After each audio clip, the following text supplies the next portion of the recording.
vaya bien. Ahí lo pueden ver, maestra. Sí, sí, sí lo podemos ver.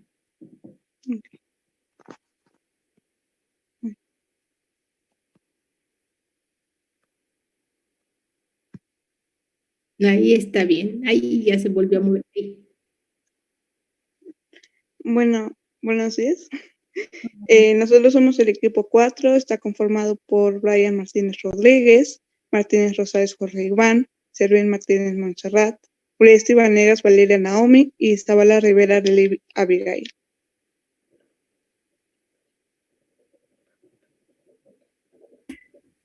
Bueno, nada más así como pues manera de introducción, los plastos son, como ya nos había dicho la maestra, son órganos celulares de la célula eucariota, propios de plantas y algas. Su función principal es la producción y almacenamiento de compuestos usados por la célula, así como clorofila, carotenoides, xantofilas, etcétera, juegan un papel importante en procesos como la fotosíntesis, la síntesis de algunos lípidos, aminoácidos y determinan el color de frutas y flores, entre otras funciones.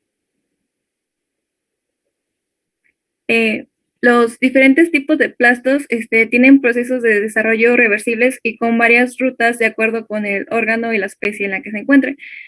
Por ejemplo, más adelante vamos a ver que, por ejemplo, los cromoplastos pueden convertirse en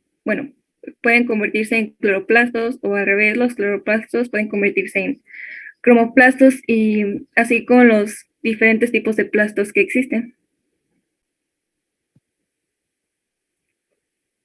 Los cromoplastos son plastos maduros de la célula vegetal que almacenan pigmentos fotosintéticos secundarios y reservas nutritivas. Sintetizan y almacenan pigmentos como el caróteno naranja, xantofilas amarillas y otros pigmentos rojos y violetas, cuya función es la aplicación de un recurso para atraer a los animales e insectos para despertar sus semillas. Es decir, por ejemplo, los colores de algunas flores sirven para atraer a animales y para la polinización y dispersión de semillas. Y es Los cromoplastos se clasifican según su estructura interna.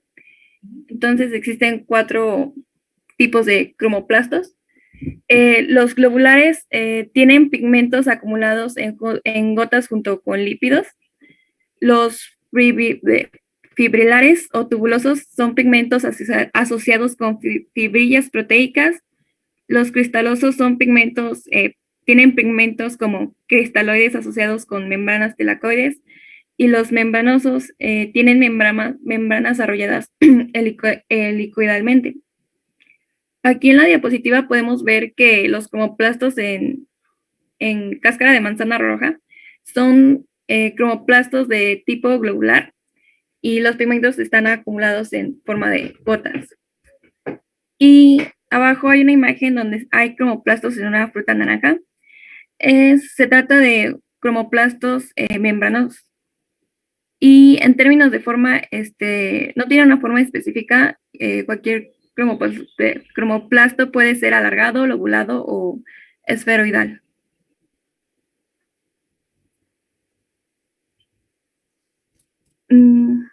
En los cromoplastos también tenemos que 2 o más tipos de cromoplastos pueden aparecer en la misma porción del cuerpo vegetal. Y en algunos casos, un mismo cromoplasto puede presentar más de un tipo de composición interna, como ocurre en los tomates. Sus cromoplastos tienen cristales de licopeno, un pigmento rojo y una estructura membranosa. Aquí en la diapositiva podemos ver un cromoplasto en la célula de tomate. Y los cromoplastos derivan de proplástidos y cloroplastos. Por ejemplo, para que se forme un cromoplasto, a partir del cloroplasto, los tilacoides de los cloroplastos se degradan y se forma un cromoplasto. Esto se puede notar en la maduración de las frutas, por ejemplo, cuando pasan de verde a rojo, o de verde a naranja y así. O cuando pintan las hojas en el otoño de color naranja. en ese caso perdón, en esos casos las células están muriendo. Entonces, los pigmentos verdes, o sea, cuando generalmente tú las ves rojas, ¿no? Entonces, pero la célula está muriendo y entonces se hace más notorio el pigmento verde o rojo, ¿no? Entonces, si las células, las plantas están muriendo, entonces ya dejan de verse esos colores que tenían antes y entonces se hacen evidentes los amarillos, los rojos, naranjas, porque ya la planta está yendo a, bueno, está muriéndose, ¿sí? Entonces es una forma bueno, nosotros lo vemos y decimos, ay, qué bonitos colores, pero realmente las plantas están muriendo. Y es lo que mencionas, es cuando se ven esos colores, esos colores en el otoño. Ujú. Así, durante su diferenciación se degradan los tilacoides, como ya había mencionado, y se sintetizan los carotenoides y los compartimentos de los cromoplastos que contendrán los carotenoides se denominan plastoglóbulos. Los plastoglóbulos son gotas de lípidos, principalmente triglicéridos, que se localizan en el estroma del plasto.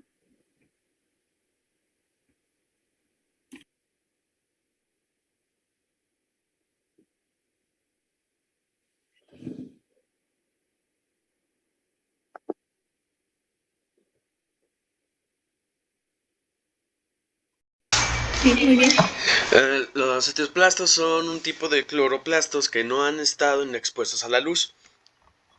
Los protoplastos o plastos juveniles indiferenciados ¿me entendió? Yo no me entendí, pero bueno.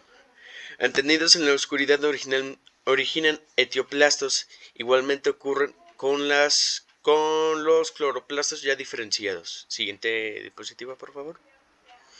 ¿Dónde se encuentran? Son comunes en las plantas con flores angiospermas que crecen en la oscuridad durante un tiempo.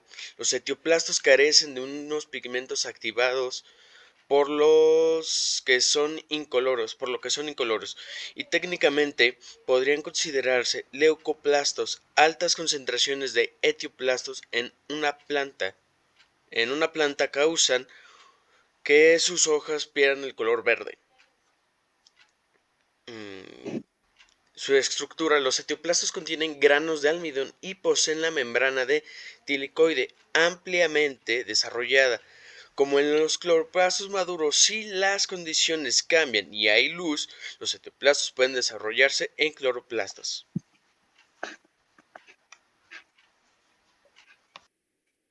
Hasta ahí, ¿verdad? Bueno, entonces digo yo. Leucoplasto. ¿Qué es un leucoplasto? Bueno, son plastidios que almacenan sustancias incoloras o poco coloreadas y forman parte de las células vegetales.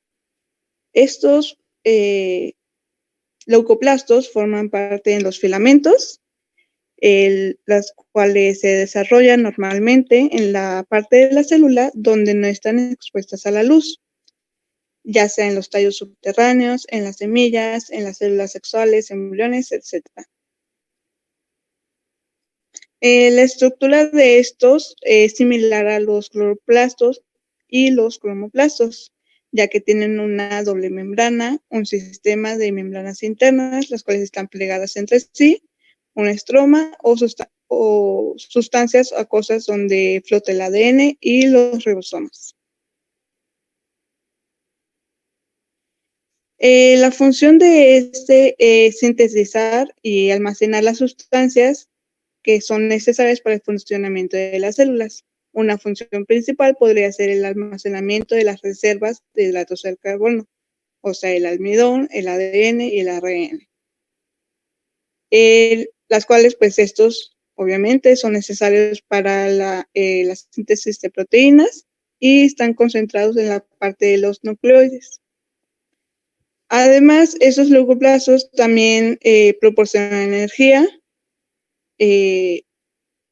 la cual igual sigue siendo completamente necesaria para las células que viven en la luz, o igual que también son incapaces de tener un ciclo de vida normal. La importancia de los leucoplastos son que estos permiten a la célula mejorar en sus funciones en la parte metabólica, ya sea en la ciencia, creando una mejor síntesis entre los aspectos, y como ya dije, en la producción del almidón, las grasas y proteínas que la planta lo necesite como alimento.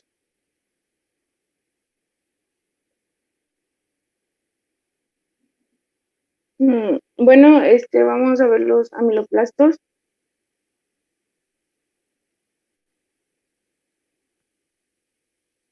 Bueno, este es el esquema que hace un momento la maestra nos enseñaba sobre la clasificación de los protoplastos.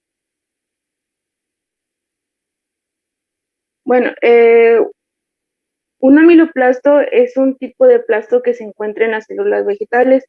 Por lo general se encuentran en los tubérculos, que es como la papa, o los bulbos, que son como los tulipanes. Amiloplasto se caracteriza porque carece de clorofila y por el contenido de gránulos de almidón. Este es un plácido que se modifica para almacenar almidones y por un producto que se llama la hidrólisis. Es un organelo que se caracteriza por amilólisis y fosforílisis. Estas son vías de catabolismo del almidón. Son orgánulos presentes en las células parenquimáticas que reserva con el fin de almacenar almidón. Estos pueden convertirse en cloroplastos, por ejemplo, con las raíces cuando están expuestas en la luz. Bueno, aquí abajo hay unas imágenes que cómo se ven los amiloplastos en microscopio con diferentes tipos de lentes. Estos son amiloplastos de papa porque son las más comunes en las que podemos encontrar estos. Sí, nada más que la reacción es fosforólisis.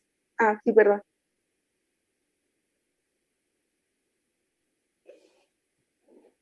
Algunas de las características son que pueden formarse a partir de los protoplastos mediante la deposición, que es un cambio de estado en el estroma o dentro de vesículas derivadas de la membrana interna, como los tilacoides y el grano. También se ubican en los meristemos, en los tejidos de almacenamiento, como los cotiledones y células de caliptra, asociadas con el heteropismo negativo.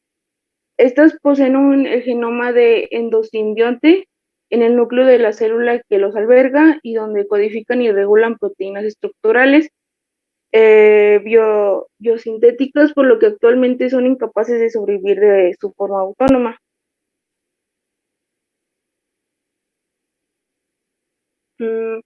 Algunas de sus funciones son el almacenamiento de almidón.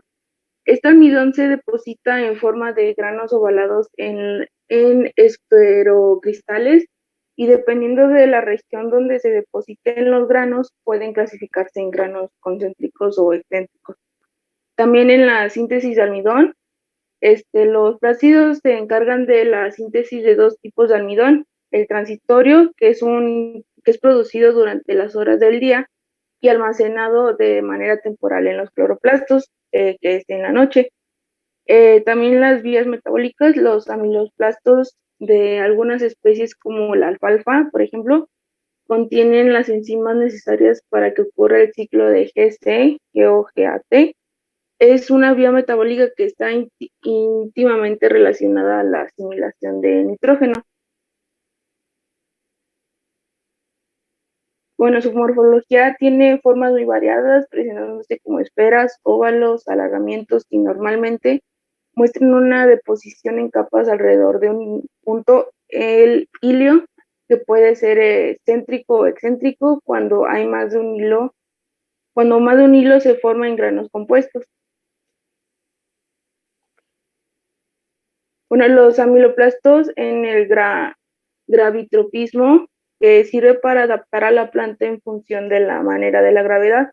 Las señales que pueden percibir las células sensibles a la gravedad, que son las células estatolitos, que son los gránulos celulares, pueden convertirse en señales bioquímicas y por lo tanto transmitirse. Los estatolitos y los amiloplastos guardan una gran relación, debido a que las angiospermas de estas células gravitatorias sensibles son derivados de los amiloplastos. Y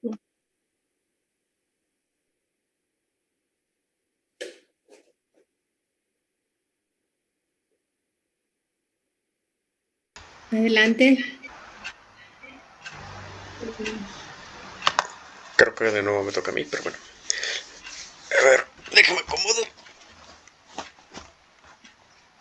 Los holoplastos, también llamados heliotioplastos o lioplastos, sí. Los plástidos que almacenan aceites o grasas. Los plástidos se originan a partir de los protoplastos, el cual se produce del mecanismo de división celular que se desarrolla en la presencia o ausencia de luz, o que en los casos de oleoplastos están determinados en los genes de las plantas.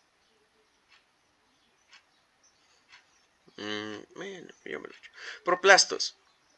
Según la planta, bacteria u hongo que está perdido totalmente o parcialmente su pared celular, usan un mecanismo enzimáticos que degradan los peptidoglicanos que los componen. Cuando se elimina totalmente la pared celular, se forma un protoplastos, que cuando la pared solo se elimina parcialmente se forman esferoplastos. Siguiente. Los oleoplastos contienen aceites y lípidos, son de un tamaño reducido y en su interior contienen numerosas gotas de grasa. Intervienen en la maduración del polen. Algunas plantas, además de los oleoplastos, almacenan lípidos en los orgánulos llamados heliocisomas, derivados del retículo endoplasmático. Se pueden observar en las células embrionarias de muchas semillas, siendo abundantes en las oleaginosas. Bueno, ya, fue todo. Buenos días. Bueno, a mí me toca hablar de los proteinoplastos. Y en sí es una clasificación, una variante, podría decirlo así, me atrevería a llamarlo de un leucoplasto, que como ya explicaron son plastidios incoloros en cual se encuentran las plantas y algas. Y más que nada se especializa, o sea, es como que podríamos decir que mediante un proceso se especializa en solamente almacenar proteínas. Y su estructura es fibrosa y también, o sea, las proteínas las almacena de una manera fibrosa, ahora sí. No sé si podrían imaginar en su cabeza alguna foto como esa que nos enseñaban en la primaria de los músculos y eso como un tejido. Algo así sería parecido a su estructura fibrosa. Y que también se pueden formar ciertos cristales microscópicos, ¿verdad? Las proteínas se pueden formar en ciertos cristales. Y pues es como la función de esto, pues es almacenar esas proteínas y pues con el tiempo, cuando sea requerido, pues se utilizan en forma de energía y en forma de, pues así, lo que lo voy a hacer la planta. Y encontré la información de que se utiliza para funciones taxonómicas, pero le pregunto a usted, maestra, que si eso, como qué sería, porque yo que sepa taxonomía es como que la clasificación, la ciencia que estudia la clasificación biológica. Pues sí, generalmente algunas características de las plantas sirve para eso, ¿no? Para que se puedan clasificar en ciertos grupos. Entonces, quizás el contenido o la forma de este tipo de plastos sea utilizado para la clasificación de determinadas plantas. La verdad no lo sé. Tampoco me dedico ahorita a plantas, pero yo creo que es eso, ¿no? Ayuda quizás a clasificarlas. Ok, sí. Y bueno, más que nada ahora sí que como sé que nosotros como humanos conseguimos las proteínas de los animales que consumimos a la vez que de las plantas que ellos consumen, ¿verdad? Quería más o menos, pero como que me brincaba el paso de cómo las plantas conseguían proteínas, o sea, cómo las producían. Y según lo que investigué, es mediante aminoácidos libres. O sea que estos al introducirse al metabolismo celular, pues se reconocen como una sustancia y ahora sí que mediante lo que dice aquí que es transminación y aminación, se integran las proteínas a la planta. Sí, pues las plantas son organismos, ¿no? Y como Sí. tales van a tener metabolismo para poder sintetizar proteínas, ¿no? Ok. Entonces, Sí. como cualquier organismo animal, también las plantas son capaces de sintetizar sus proteínas. Tienen DNA y entonces tienen la maquinaria para producir posteriormente esas proteínas. Ok. Sí, bueno. Bueno, según lo que investigué es mediante transminación y aminación. Y sigue la siguiente diapositiva.